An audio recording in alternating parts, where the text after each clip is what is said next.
നിങ്ങളുടെ favourite shows ഇനി ഒരിക്കലും മിസ്സാവില്ല. ഇപ്പോൾ C5 കാണും നിങ്ങളുടെ ഫേവറേറ്റ് ഷോസ് തികച്ചും സൗജന്യമായി. ഇവിടെ ഞാൻ പരാജയപ്പെട്ട അതെന്റെ ജീവിതത്തിലെ ഏറ്റവും വലിയ പരാജയമായി മാറും. ഇല്ല, അത് ഞാൻ സമ്മതിക്കില്ല. തോൽക്കാൻ എനിക്ക് മനസ്സില്ല. രാമേട്ടാ, ഇതിപ്പോ എന്താ? എന്തെങ്കിലും നടപടിയുണ്ടോ? ഒരു മിനിറ്റ് മോളെ.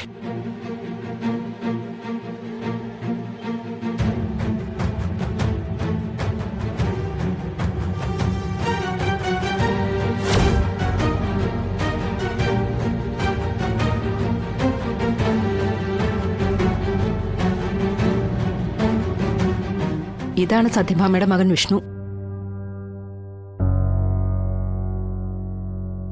ഞാൻ പറഞ്ഞത് കറക്റ്റാ. ഈ ചെക്കൻ ഒരു താല്പര്യമല്ല, മുഖം കണ്ടാൽ അറിയാം. സർവേശ്വര, ഇതൊന്ന് കഴിഞ്ഞു കിട്ടുന്നത് വരെ എന്റെ കൂടെ തന്നെ ഉണ്ടാവണേ.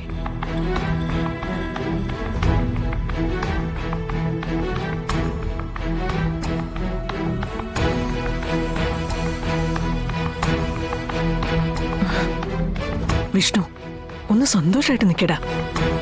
ഇതെന്റെ ഇഷ്ടത്തിന് നടത്തുന്ന കല്യാണമല്ല. അമ്മയുടെ ഭാവിയാണ് ഞാൻ. ഇല്ലാത്ത സന്തോഷം മുഖത്ത് വരുത്താൻ എന്നെ കൊണ്ട് കഴിയില്ല. നീ ചെന്ന അച്ഛന്റെ അനുഗ്രഹം വാങ്ങിക്ക്. ചെല്ലടാ, ചെല്ല്. അമ്മ എന്തൊക്കെയാ കാണിക്കുന്നത്? രാഘവേട്ട, അവനെ അനുഗ്രഹിക്ക്. എന്തിന്? നീ അവന്റെ മുഖത്തേക്കൊന്ന് നോക്ക്. ഈ അറുപശാലയിലേക്ക് അറക്കാൻ വിടുന്ന മാടിന്റെ അവസ്ഥ ഇപ്പൊ അവനെ. പിടിവിട്ടാലേ ഇപ്പൊ ഇവിടുന്ന് ഓടിക്കളയാൻ വെമ്പി നിൽക്കുന്ന അവസ്ഥയാ.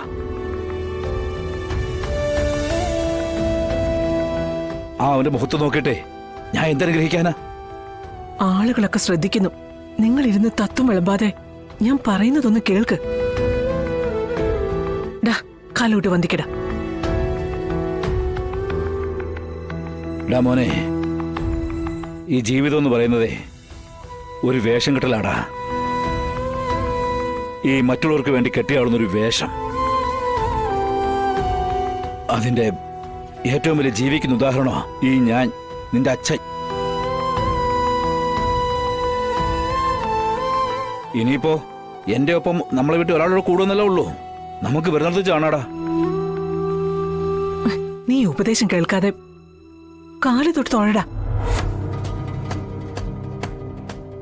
വിഷ്ണു, അമ്മ പറയുന്ന കേക്ക്.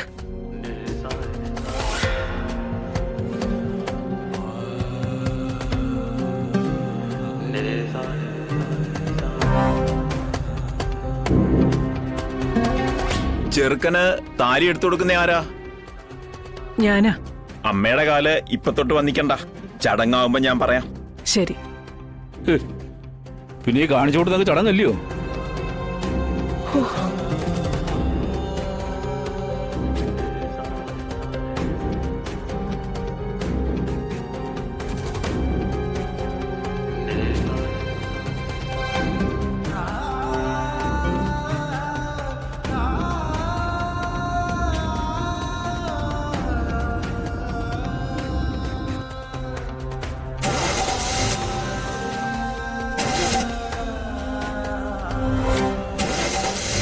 സ്റ്റാർട്ടാവുന്നില്ല.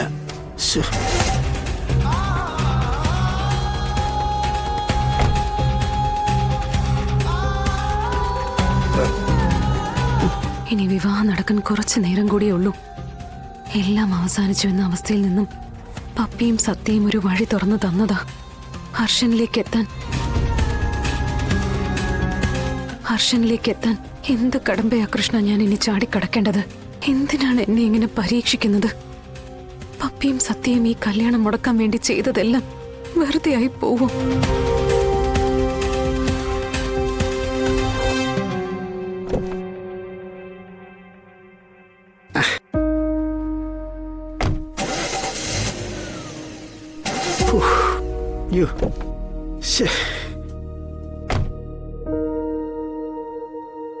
രാമേട്ടാ, എങ്ങനെയെങ്കിലും ഇതൊന്ന് ശരിയാക്കിയെടുക്കാൻ പറ്റുമോ? ഒരല്പസമയം എടുക്കും മോളെ. എളുപ്പത്തിലെത്തായി മറ്റെന്തെങ്കിലും മാർഗം? അത് നീയിപ്പോ ബൈപ്പാസിലേക്ക് എത്താൻ നീയിപ്പോ എന്താ ചെയ്യാ? ഞാൻ നോക്കട്ടെ. ആ ഒരു ഓട്ടോ വരുന്നുണ്ട്. ആ. ഏയ്, ഏയ്, ഏയ്, ഏയ്, ഏയ്, ഓട്ടോ, ഓട്ടോ, ഓട്ടോ, ഏയ്, ഏയ്, ഏയ്, ഓട്ടോ, ഏയ്. ശ്ശേ. ഇതിപ്പോ ഏതെങ്കിലും ഇടവഴിയിലൂടെ ബൈപ്പാസിലേക്ക് എത്താൻ പറ്റുമോ? ആ വഴി പോയാൽ എത്താം. പക്ഷേ വഴി അല്പം മോശ. ബൈക്ക് പോലും നേരെ പോവില്ല. അത് കുഴപ്പമില്ല. എനിക്ക് മുഹൂർത്തത്തിന് മുമ്പ് ഹർഷനെയും കുട്ടികളെയും കണ്ടെത്തിയേ പറ്റൂ. ആ വണ്ടി ശരിയാക്കിയിട്ട് രാമേട്ടൻ ബൈപ്പാസിലേക്ക് വന്നാ മതി. ആ ശരി മോളെ.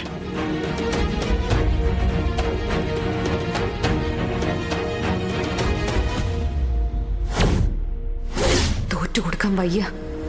സമയത്തെ പരാജയപ്പെടുത്തി ലക്ഷ്യസ്ഥാനത്ത് എത്തിയേ പറ്റൂ. ഇവിടെ ഞാൻ പരാജയപ്പെട്ട അതെന്റെ ജീവിതത്തിലെ ഏറ്റവും വലിയ പരാജയമായി മാറും. ഇല്ല, അത് ഞാൻ സമ്മതിക്കില്ല. തോൽക്കാൻ എനിക്ക് മനസ്സില്ല.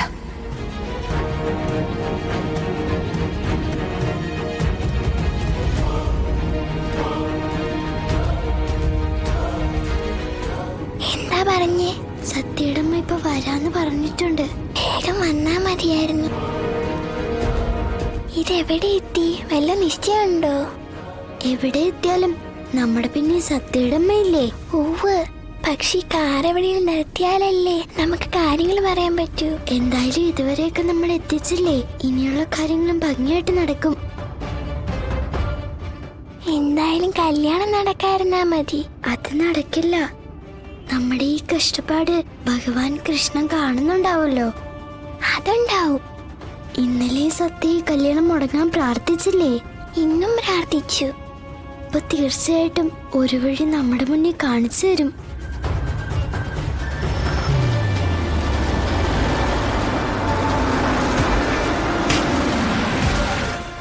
കാറ് നിർത്തിയല്ലോ. ദേ ആങ്ങളെ ഇറങ്ങിപ്പോന്നു.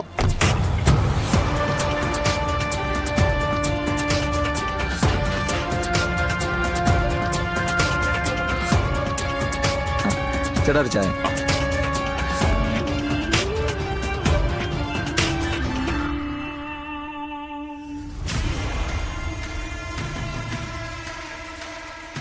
ഞാൻ ഒന്നും കൂടി ഒന്ന് വിളിച്ചു നോക്കട്ടെ.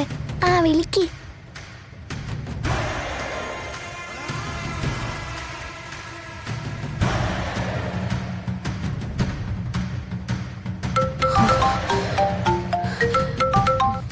ഹലോ. ആ മോളെ. ഹലോ, ഇത് എവിടെ എത്തി? ഞാൻ ദേ ബൈപ്പാസിലേക്ക് കയറാം മോളെ. നിങ്ങളിപ്പോ എവിടെയാ? ഞങ്ങളിത് ബൈപ്പാസിന്റെ റോഡിനരികിൽ ഹർഷനങ്ങൾ ചായ കുടിക്കുക. ഇപ്പൊ വന്ന കാര്യങ്ങളെല്ലാം പറയാം. ആണോ? ആ കടയുടെ പേരൊന്ന് പറയൂ. പേരൊന്നും കാണാനില്ല. കടയുടെ മുന്നിൽ 2 വലിയ കൊടകളുണ്ട്. ഡൗൺലോഡ് ചെയ്യൂ C5 ആപ്പ്. കാണൂ എല്ലാ എപ്പിസോഡുകളും സൗജന്യമായി.